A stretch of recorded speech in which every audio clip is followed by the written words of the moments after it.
For the couch stretch progression, grab something soft like a pillow or a mat, put it at the base of the couch. Now put one of your knees down on that pad and try to get that knee as close to the base of the couch as you possibly can with your back foot propped up on the couch. Put the other foot forward, make sure that knee is 90 degrees. Deep breathe here.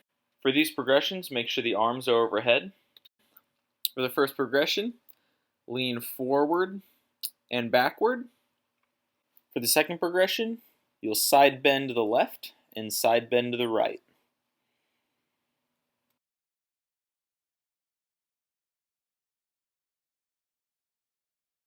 For the third progression, you'll rotate to the left and then rotate to the right.